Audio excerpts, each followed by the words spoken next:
Educação à distância, mudando realidades.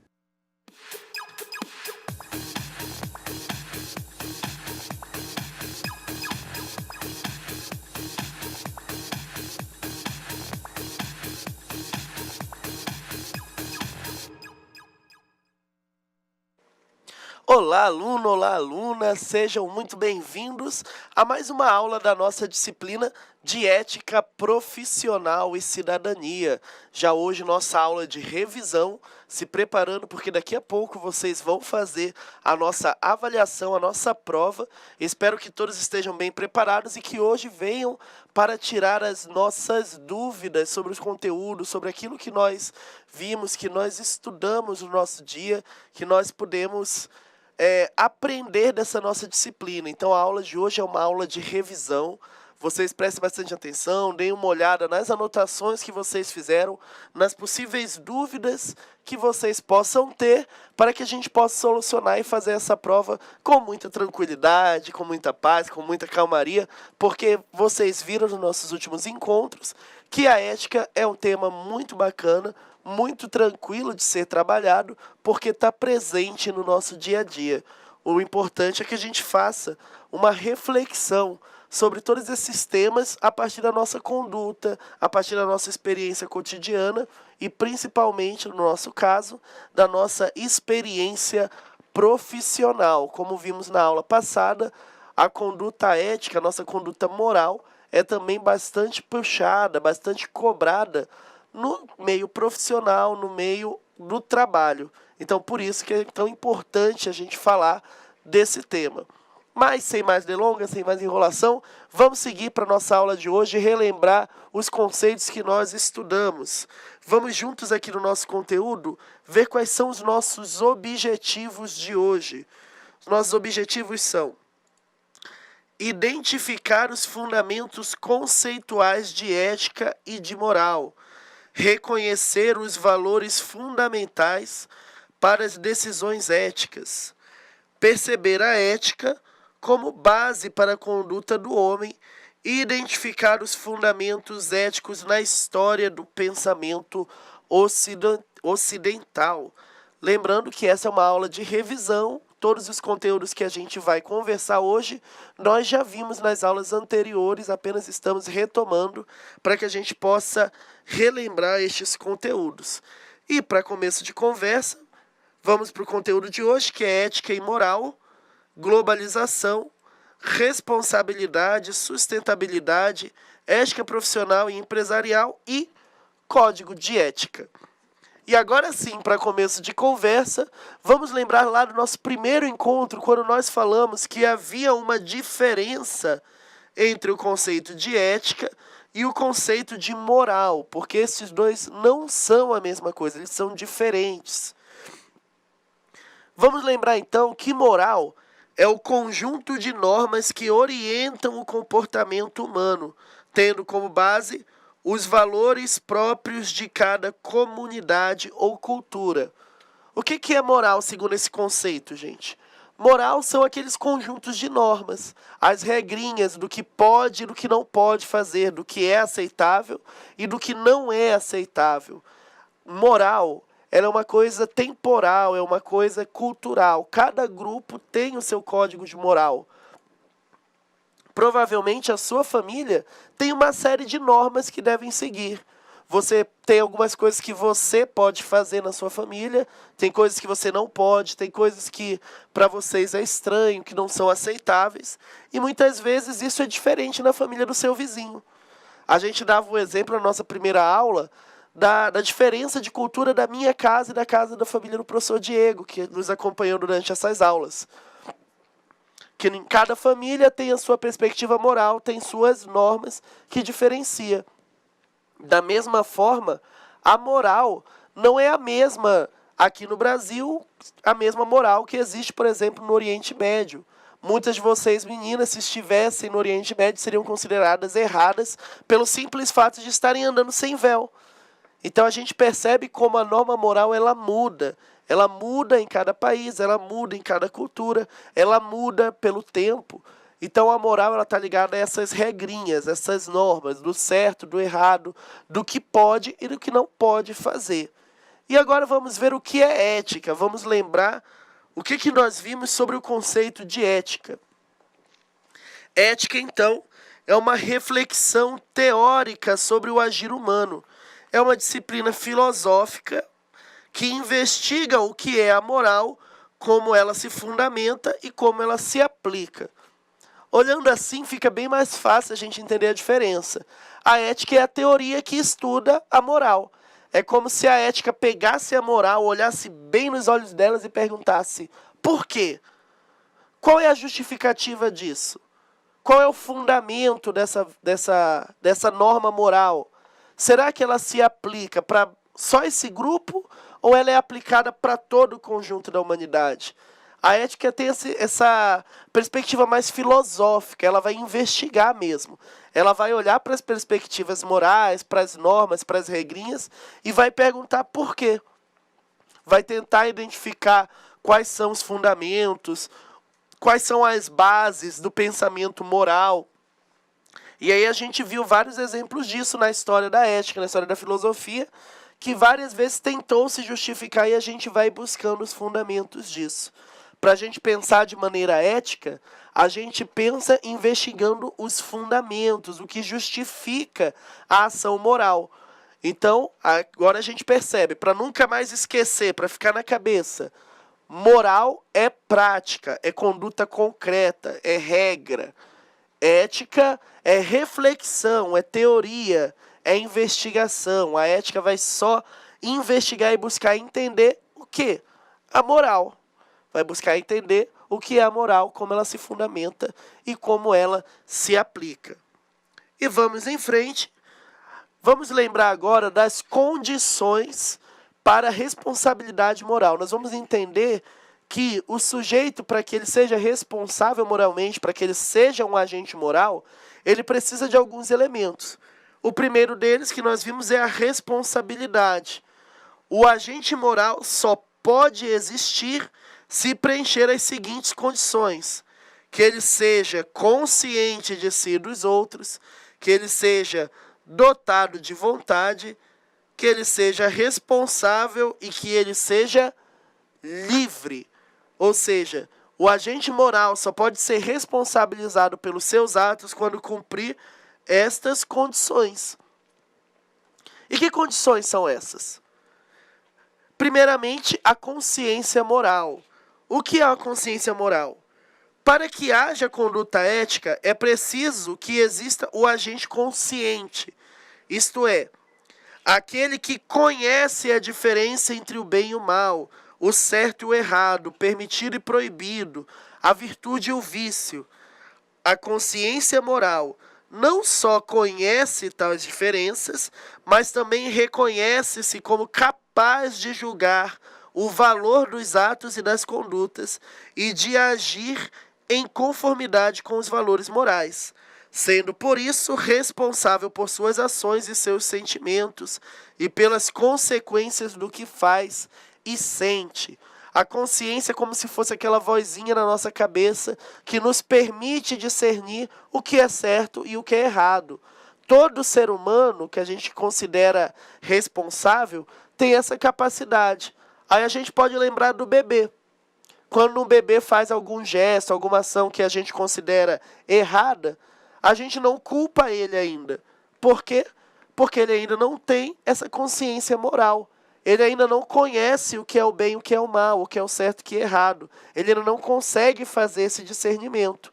E por causa disso, a gente diz que ele não pode ser responsabilizado, porque falta a consciência moral. Então, o primeiro elemento para a responsabilização moral é a consciência moral, que é essa nossa capacidade de distinguir, de escolher entre o bem e o mal.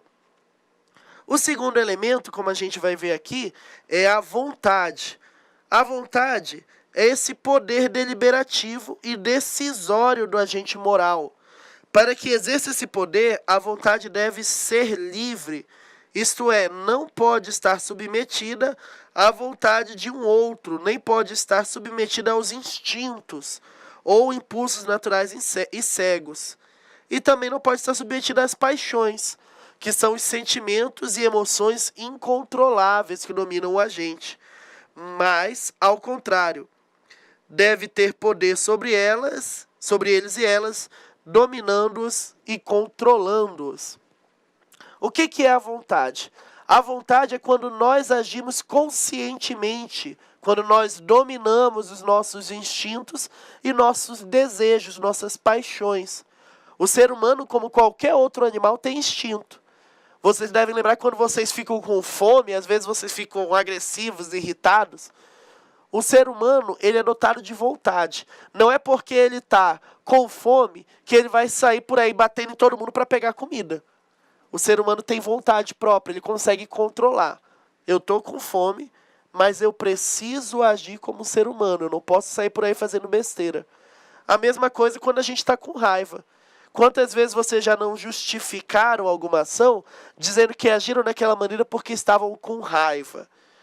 Mas mesmo agindo com raiva, o povo vai dizer, olha, você agiu errado. Você estava com raiva, mas isso não justifica o modo como você agiu. Da mesma forma, por isso que a vontade é a segunda condição para a responsabilização moral. Porque o ser humano, ele controla seus instintos, controla suas paixões através da sua vontade, através da sua capacidade de dominar os seus instintos e suas paixões. E aí a gente vai para a próxima condição, que é a liberdade. Só tem sentido julgar moralmente a ação de uma pessoa se essa foi praticada em liberdade. Quando não há escolha, é impossível decidir entre o bem e o mal, e a decisão da ação é imposta. A liberdade para a ética, gente, não é tanto o poder para escolher entre vários possíveis, mas o poder para autodeterminar-se, dando a si mesmo as regras da conduta. O que isso quer dizer para a gente? Quer dizer que a gente só pode condenar alguém por um ato moral se esse ato foi praticado em liberdade. A gente pode imaginar, por exemplo, um gerente de um banco que é sequestrado, é ameaçado, sequestram a filha dele e dizem, olha, se você não nos ajudar a roubar esse banco, nós vamos matar a sua filha. E aí, sem ter outra opção, ele cumpre a exigência dos que estão sequestrando, assalta o banco e a gente se pergunta, ele agiu de maneira correta ou ele agiu de maneira incorreta? Nós sabemos que ele agiu de maneira incorreta, porém nós não vamos responsabilizá-lo por isso. Por quê? Porque ele não teve a liberdade de conduta. Ele não teve a possibilidade de agir de uma forma diferente. Então, a liberdade dessa perspectiva, desse ponto de vista, é a possibilidade do agente, do próprio sujeito, determinar a si mesmo. Ou seja, que ele esteja agindo com liberdade. Que ninguém esteja obrigando ele, nem controlando ele para que ele faça aquela ação. O ser humano faz porque ele mesmo se determina, ele mesmo pratica a ação por sua livre e espontânea vontade. Então, compreendido estes elementos, nós vamos agora relembrar o que nós estudamos sobre a história da ética.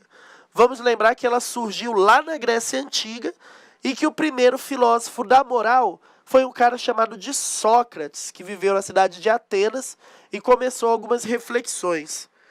O primeiro elemento que Sócrates traz para a gente é que este bem para Sócrates não é algo relativo ou subjetivo. Diferente de alguns filósofos da época, Sócrates não concordava que o bem, que aquilo que fosse certo, era algo que podia ser combinado entre os sujeitos. Por exemplo, se eu acredito que isso é certo, eu posso te convencer de que é certo, então a gente concorda e a partir de então isso se torna certo. Mesmo que seja algo que seja moralmente errado. Se todo mundo concorda, então aquilo é aceitável, então isso é bom. Sócrates não concorda com essa ideia. Ele vai dizer que o bem é uma coisa universal que vale para todo ser humano. e que todo ser humano pode conhecer o bem. Então o bem não é uma ideia que está distante, é uma ideia que está presente, que o ser humano pode conhecer através da sua razão.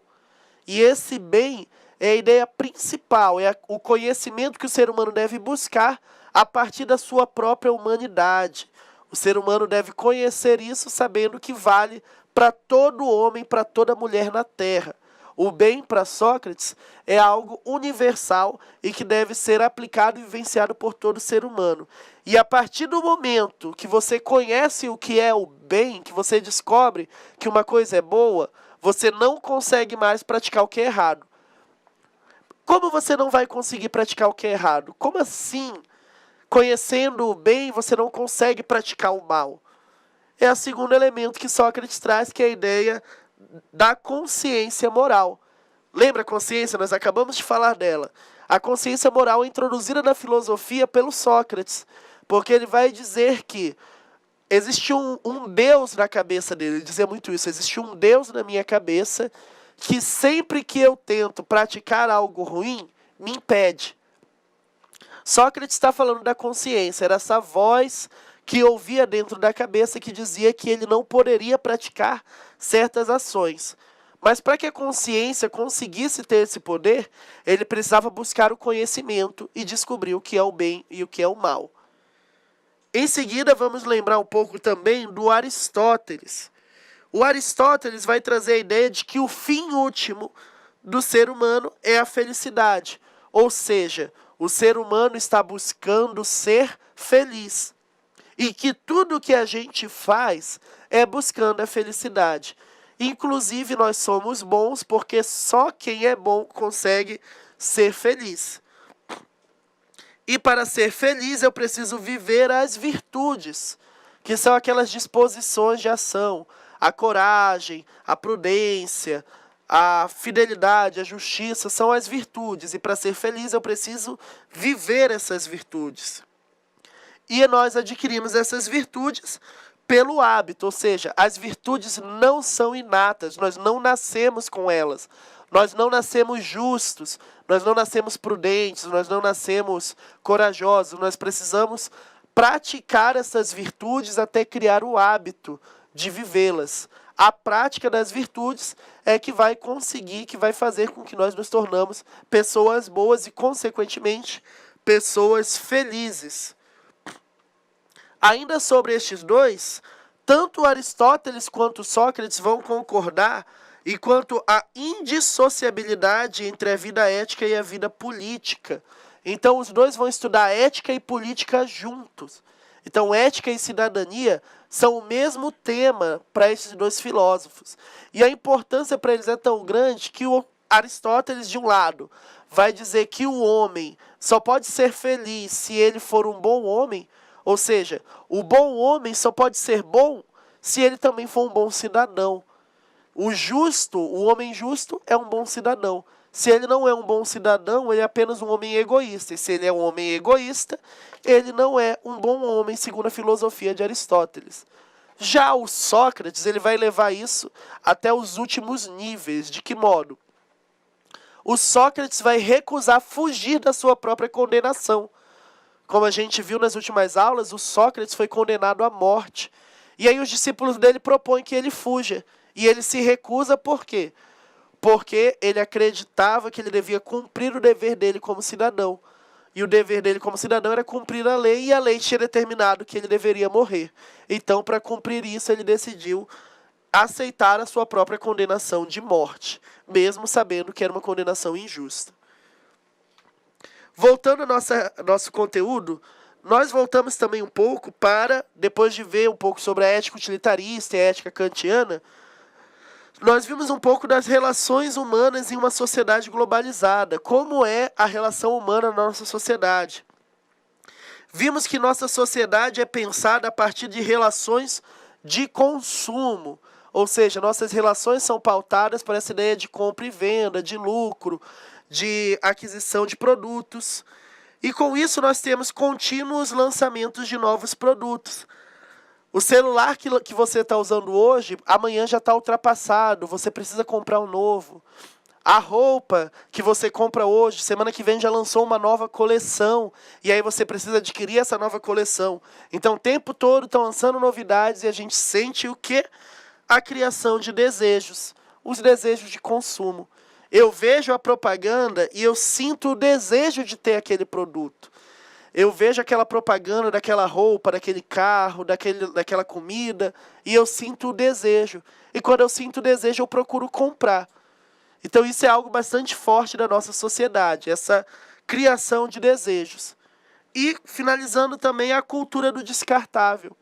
Como lança um produto a cada semana, a gente tem mais a tendência de usar produtos descartáveis, de usar produtos que hoje são úteis e amanhã já não preciso mais, e que eu posso jogar fora. O interessante dessa perspectiva é que o Bauman vai dizer, inclusive, a sociedade envolve seus membros primariamente em sua condição de consumidores. Isso quem diz é o sociólogo Zygmunt Bauman. A gente traz essas mesmas relações de consumo para as nossas relações cotidianas. A gente se relaciona com as pessoas na medida em que elas possam nos oferecer algo. Não estou dizendo que nós somos interesseiros, não é isso não. Estou dizendo que hoje, diferente de outras épocas da história, nós preferimos nos relacionar, nós preferimos relacionamentos com reciprocidade, que a gente possa oferecer algo e essa pessoa possa nos dar algo em troca. Isso é muito comum nas relações de amizade. Ou vocês, quando dão atenção para outra pessoa, não ficam querendo também que ela te dê atenção? Não ficam querendo que ela te dê a mesma quantidade de carinho que você oferece? Isso é sintoma dessa nossa sociedade, dessa relação de consumo, porque a gente oferece algo e quer algo em troca. Gente, isso é relação de consumo. Não há nada errado nisso. O problema é quando a gente traz a relação descartável do consumo para as relações humanas. E aí a gente vai ter uma dificuldade muito grande, porque nossas relações não são descartáveis, mas muitas vezes a gente acaba tratando como se fosse. Então, entendendo esse primeiro elemento, vamos entender alguns outros também da nossa sociedade. Só relembrando o que a gente já viu nas últimas aulas. Nós vimos que a revolução nos meios de comunicação inaugura novos meios de se relacionar. Gente, vocês fazem ideia do que era se comunicar por cartas? Demorar meses, semanas para você receber a notícia de alguém que você gosta? Hoje tudo isso se tornou muito mais rápido, muito mais prático. Eu mando uma mensagem pelo celular e imediatamente eu recebo a resposta. Eu consigo, pelo meu celular, inclusive agora, vocês aí na sala de aula, mandar mensagem para alguém que esteja do outro lado do Brasil, quiçá até do outro lado do mundo. E isso é tudo muito instantâneo. Então esses novos meios de comunicação criam novas formas de relacionamento. Qual é a ética que deve ser aplicada ao relacionamento virtual? Como a gente vai lidar com a possibilidade de eu criar um perfil no Facebook com o rosto de outra pessoa me passando por outra pessoa? São muitos problemas, são novas formas de se relacionar que trazem novos problemas para a ética, que trazem novos problemas para o nosso modo de viver em sociedade. Da mesma forma, por exemplo, eu consigo estar num espaço me comunicando com outro. Por exemplo, você na sala de aula, de repente pega seu celular e manda mensagem para o seu amigo que tá lá no shopping, por exemplo, agora, ou que está passeando pela cidade. Imagina, você não conseguia fazer isso em outras épocas. Você teria que esperar a aula acabar, ir lá no orelhão que tinha na esquina e fazer a ligação para esse seu colega para saber como ele estava. Hoje não, você consegue fazer isso na sala de aula usando o seu aparelho celular. E cada vez mais está se ampliando o acesso a essa rede. E cada vez mais esse meio vai evoluindo. Então, o modo de se comunicar mudou e, consequentemente, o modo de se relacionar mudou. Provavelmente algum de vocês já deve ter passado pelo episódio de mandar a mensagem para a mãe de vocês que está na cozinha. Isso está acontecendo, isso é normal. Então, a gente começa a ver novas formas de se relacionar. Outra característica é a aproximação do globo, que vai promover um fenômeno, o intercâmbio cultural. As culturas do mundo inteiro vão começar a se misturar. Hoje você pode encontrar na sua cidade comida japonesa, comida mexicana, comida árabe, vestimenta, roupa árabe, moda indiana. hoje você tem acesso a todos esses bens culturais. E essas pessoas destes outros países também vêm e estão aqui no nosso meio, andando no nosso dia a dia, pelo Facebook, pelas redes sociais, conversando com a gente, dialogando. Então, cada vez mais está se mesclando e se misturando essas culturas. Isso é muito legal porque a gente tem a possibilidade, o acesso aos bens culturais do mundo inteiro. Mas existem dois problemas que a gente precisa lidar em relação a isso. Que é, de um lado, o preconceito cultural e do outro, a xenofobia.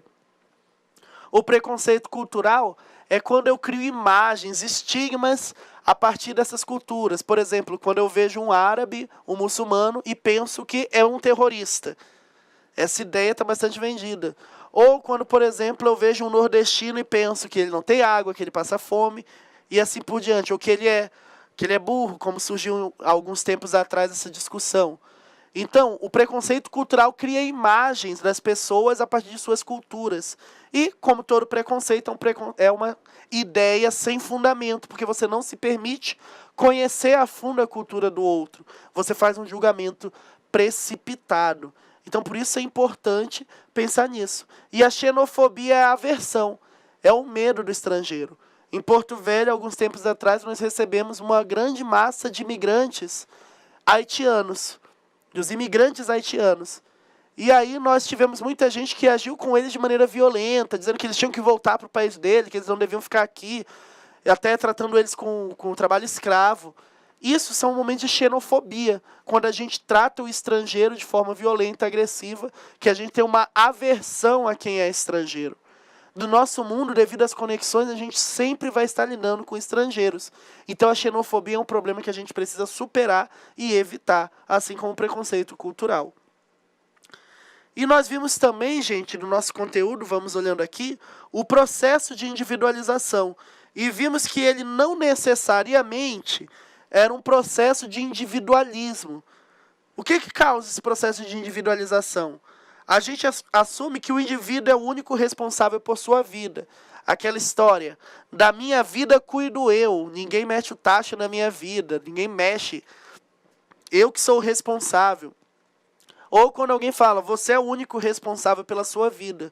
Isso é muito legal porque liberta a gente da responsabilidade dos outros. E a gente assume sozinho as rédeas da nossa própria existência, assume a perspectiva da nossa própria vida. No extremo, isso gera o individualismo, quando eu me separo dos outros e me preocupo só comigo mesmo. Mas a individualização, ela vem para reforçar, para dar força para o indivíduo assumir a sua própria responsabilidade. Vimos também que a partir dessa lógica, nós temos uma lógica de competição, que compete, gente, nós somos ensinados a competir uns com os outros. Estamos sempre tentando saber quem é o melhor, tentando saber quem é o mais brilhante, quem tem as melhores notas, e estamos perdendo a lógica da cooperação. A nossa sociedade hoje, na maioria das vezes, nos ensina a competir em vez de cooperar. Nos ensina a nos enfrentarmos ao invés de ajudarmos uns aos outros. Claro que hoje a gente tem muito discurso, muitos esforços no sentido de reforçar a lógica da cooperação. Mas a gente ainda vê, devido a este processo, que a lógica da competição é a lógica que mais impera na nossa sociedade contemporânea. E aí a gente vai ter um risco, que é a eticidade voltada para o autointeresse. Ou seja, quando o ser humano se preocupa somente com ele mesmo, o mundo gira em torno do seu próprio umbigo, você só está preocupado com o seu interesse. O que é certo e o que é errado é o que é bom para você, para cada indivíduo. Isso gera um problema muito grande. Aqui sim, a gente está lidando com o individualismo, porque o indivíduo se preocupa só com ele mesmo. O acento vai para o sucesso pessoal, ou seja, é mais importante que você tenha sucesso do que toda a comunidade ao seu redor, do que todo o seu grupo de sociedade também consiga ter esse sucesso. E, consequentemente, a gente tem uma dificuldade de articulação da cidadania. Por quê? Porque a cidadania, ela parte do ideal de bem comum, de coletividade, enquanto a individualização vai no sucesso pessoal. Por isso é tão difícil hoje falar de cidadania. Por isso a articulação política hoje é algo que se faz com muita dificuldade, porque nós somos formados pela lógica da competição, pela lógica do indivíduo e não pela lógica da cooperação, do bem comum, do ideal coletivo.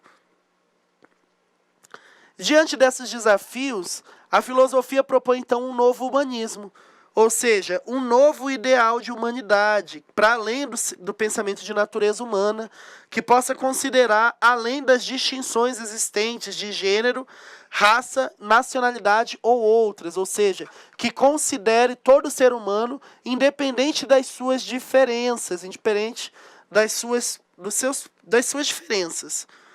Nessa perspectiva, a vida humana se torna um princípio irrevogável. De maneira alguma a vida humana, a dignidade humana pode ser aceita. Nenhum tipo de agressão à vida é tolerável. Ou seja, não importa qual é a sua origem, qual é seu gênero, qual é sua orientação sexual, sua cultura, todo ser humano importa. Qualquer ser humano precisa ter seus direitos, sua vida defendida. Este ideal do novo humanismo é o que vai permitir o surgimento dos direitos humanos. Os direitos humanos universais, como nós vimos, que a primeira vez que se falou nisso foi na Revolução Francesa, muitos séculos atrás, e ele se tornou realidade no final do período das guerras mundiais. O que são esses direitos humanos? É reconhecer todos os seres humanos como portadores de uma dignidade que os transcende, ou seja, que passa para além dos indivíduos e que abrange toda a humanidade. Propõe-se, então, um humanismo universal, que reconhece todo homem e toda mulher como portadores de todos os direitos devidos à humanidade. Direitos como a moradia, a saúde, a participação política, a liberdade de expressão, o direito à alimentação saudável, à água potável, são direitos que todo ser humano deve ter. E a Declaração de Direitos Humanos ela tenta proteger esses direitos, fazendo com que eles sejam válidos para toda a humanidade. Então, hoje, esse ideal de humanismo universal, ele consegue grande força através dos direitos humanos. E fechando essa parte da ética contemporânea, nós vimos um pouco sobre a ecoética, que é proposta pelo filósofo Edgar Morin, que fala de substituirmos o nosso modo de pensar. Porque hoje nós pensamos a partir do modelo antropocêntrico. A nossa relação com o meio ambiente é uma relação hierárquica. O ser humano se coloca no topo e a partir daí ele domina os outros seres. Os seres vivos, a terra, e pode fazer o que ele bem quiser com quem está embaixo. O ser humano, então, ele explora, ele agride, ele extrai, ele elimina espécies, ele caça, ele mata, sem pensar nas consequências. A proposta do Edgar Morin é que a gente assuma uma visão ecocêntrica da vida, uma visão ecocêntrica da Terra, onde o ser humano não é o topo.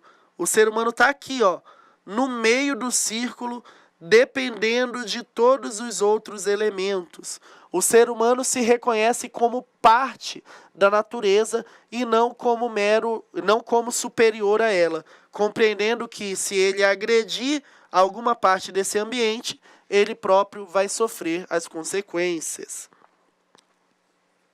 E agora, já indo para os finalmente, finalizando a nossa revisão, nós vamos lembrar um pouco sobre a ética profissional e empresarial. Para começar, o que é profissão?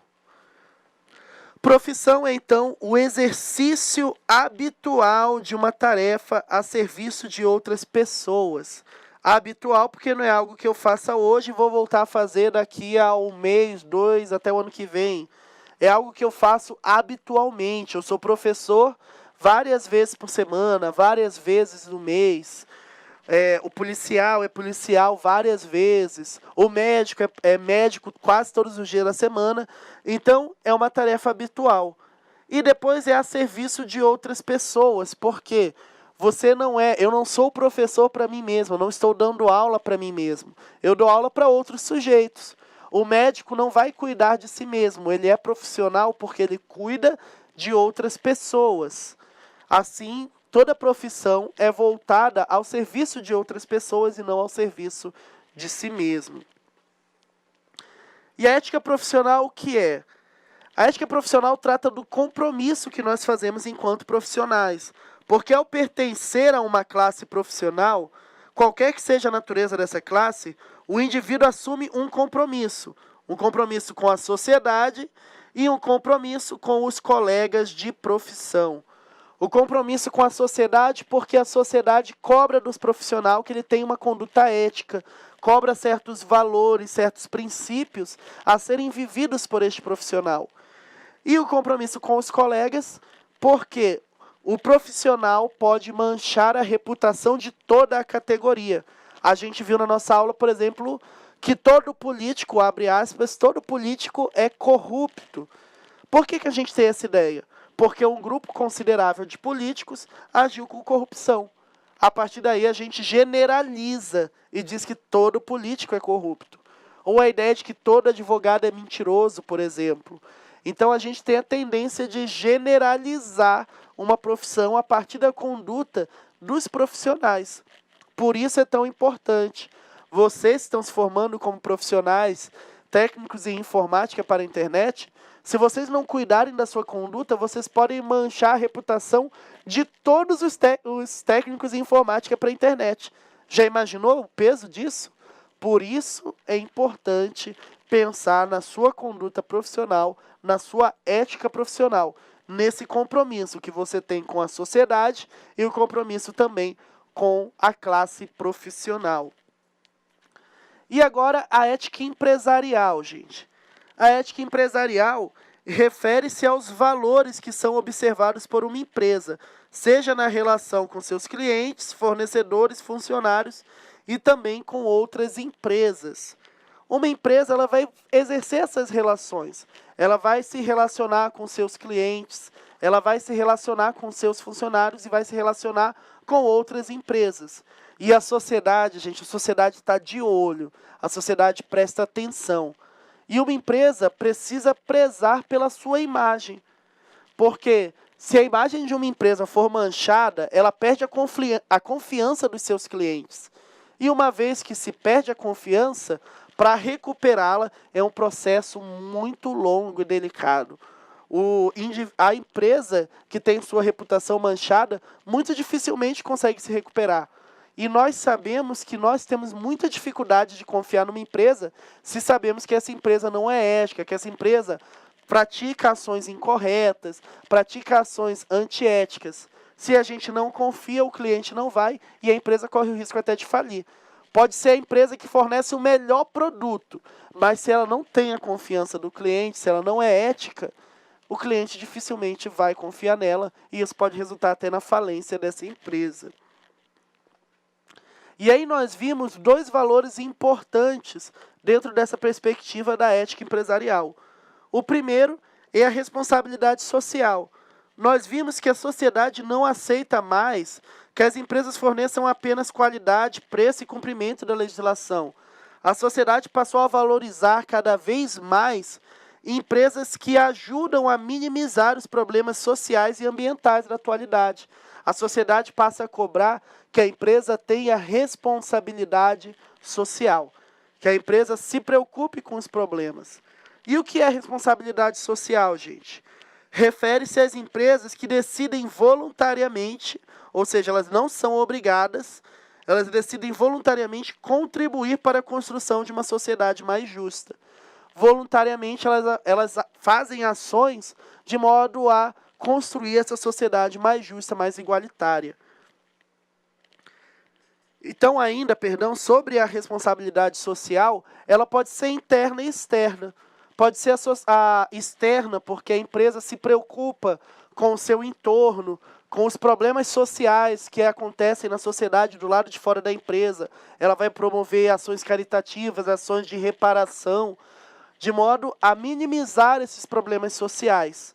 E já a responsabilidade interna, a empresa vai se preocupar com os seus funcionários, como está a situação de vida dos seus funcionários. Não nos agrada, gente, vocês quando ouvem falar de uma empresa que percebeu que um funcionário estava passando necessidade, se reuniu e deu uma cesta básica para esse funcionário. Não é algo que chama a atenção, não é algo que nos salta aos olhos, que nos agrada, porque a gente está esperando essa responsabilidade social, espera que a empresa se sinta responsável pela diminuição da desigualdade social, para que a empresa seja preocupada com os problemas sociais que a entornam. Por isso que muitas empresas fazem campanhas de arrecadação de cesta básica, de acolher as cartinhas de Papai Noel no Natal, fazem reparação, constroem centros culturais, centros sociais, apadrinham alguma ONG, alguma instituição de caridade. Então essas empresas procuram viver essa responsabilidade social. O outro valor que nós vimos é o valor da sustentabilidade. O que é a sustentabilidade? Significa literalmente a capacidade de manter a sustentação ou conservação do sistema. No contexto atual, relaciona-se às ações que visam a sustentabilidade do planeta, com o objetivo de mudar atitudes danosas ao meio ambiente, além de buscar ações para minimizar os danos já provocados. Então, a sustentabilidade é a capacidade de manter a sustentação do planeta, manter o planeta funcionando certinho, buscando ações que não destruam, que não denigrem, que não acabam prejudicando o meio ambiente. E aí a gente tem dois tipos, né? São as ações que visam mudar atitudes danosas ao meio ambiente. Um exemplo é quando a gente diz para não usar copos descartáveis e passa a usar a garrafinha e a caneca. Por quê? Porque o copo descartável vai poluir, então a gente sabe que essa poluição não é boa. Então vamos mudar a atitude. Tem empresas por aí que incentivam seus funcionários a irem de bicicleta para o trabalho, ao invés de carro e de bicicleta, porque o carro polui, o carro joga gases na atmosfera, então é melhor para o meio ambiente mudar essa atitude e usar cada vez mais a bicicleta em vez do carro. Então, são essas atitudes para mudar essas atitudes que causam dano ao meio ambiente. O outro tipo é a de reparação, quando a gente tenta minimizar os danos já provocados. Por exemplo, uma madeireira que realiza o replantio, o reflorestamento. A quantidade de árvores que eu derrubo é a quantidade de árvores que eu vou plantar, visando a sustentabilidade do planeta, visando manter o planeta em sua estabilidade. Ou então a empresa que joga gases poluentes na atmosfera, que começa a investir em áreas de mata verde para poder diminuir a poluição. Então são ações que o dano já foi causado, agora vamos buscar minimizar, buscar maneiras de tornar menor esse dano que já foi provocado. Tudo isso pensando na sustentação do planeta, que o planeta possa continuar vivo para as próximas gerações.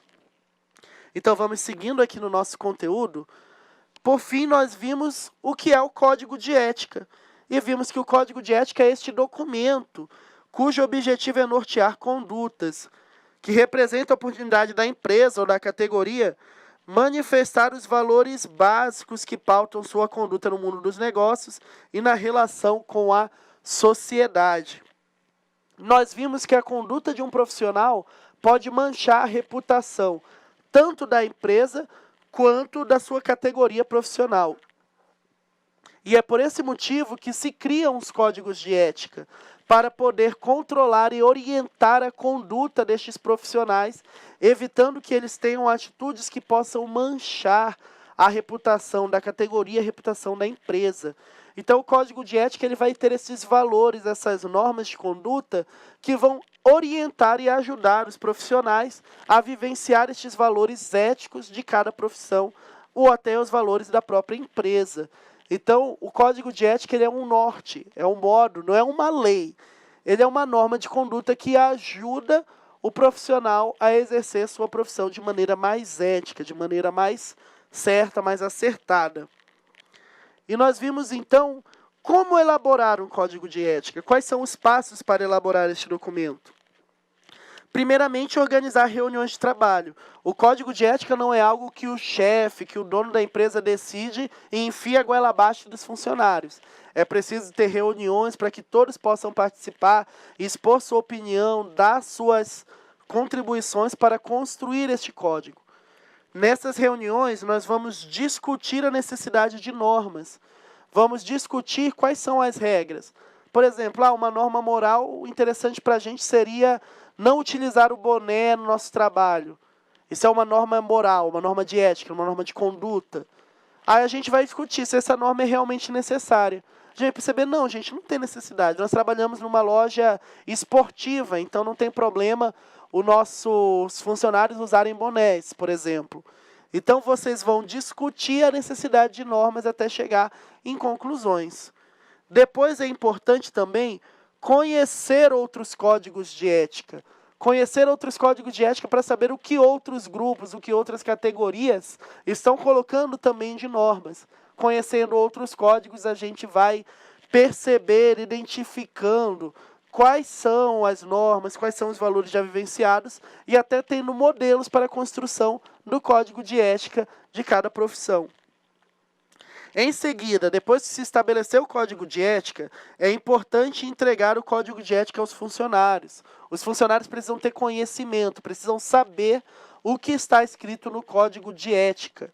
O código de ética não deve ser sigiloso, ele deve estar na mão de todo mundo tem que saber o que está nele. Todos precisam saber como serão cobrados a partir da sua conduta ética, de sua conduta moral. Então, todos os funcionários têm que ter ciência desse código de ética. E depois, disponibilizar um canal de denúncias. Se o código de ética cobre umas certas condutas, é importante que tenha um canal para que você possa denunciar quando não são cumpridas essas condutas propostas pelo código de ética. Essas denúncias tanto podem vir de fora, de outras pessoas que visitam a empresa ou que conhecem, são atendidas pela categoria profissional, como elas podem vir de dentro da própria empresa, quando um funcionário percebe que o outro está agindo de maneira irregular e faz a sua denúncia. Existem vários meios e canais de denúncia estabelecidos em código de ética. Pode ser tanto um e-mail, um setor, por exemplo, a ouvidoria dos órgãos públicos. A ouvidoria nada mais é do que este canal de denúncia do Código de Ética Profissional. O canal onde você vai denunciar quando não estiver sendo cumprida a ética profissional dos profissionais que atendem ali. Este canal pode ser um e-mail, pode ser telefones, pode ser até uma caixinha de reclamações que se coloca ali. É um canal de denúncias que visa essa possibilidade de denunciar quando algum profissional não está cumprindo com o seu dever ético, não está cumprindo com o que é estabelecido no seu código de ética.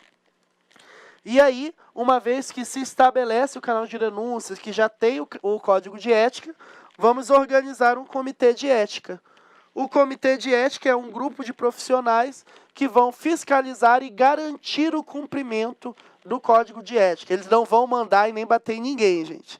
Eles vão observar, vão atender as denúncias que foram realizadas, vão aplicar as penalidades previstas no código de ética e promover um modo de construir este ambiente saudável, este ambiente que o código de ética visa.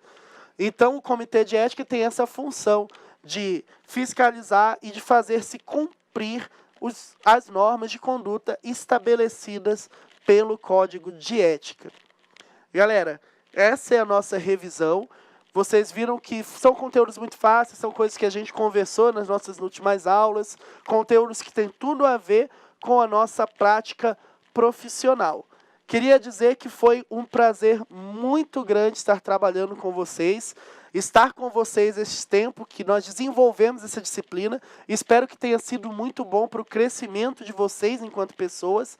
Quero agradecer e também trazer presente trazer presente a pessoa do professor Diego, que hoje não pôde estar conosco, mas esteve nos últimos dias contribuindo e construindo. Agradecer ao nosso amigo Jacó, nosso intérprete de Libras, agradecer aos professores presenciais, e espero que tenha sido de um bom proveito. Uma boa semana para vocês, uma boa prova, e que essa ética, essa reflexão ética, seja sempre presente na vida de vocês.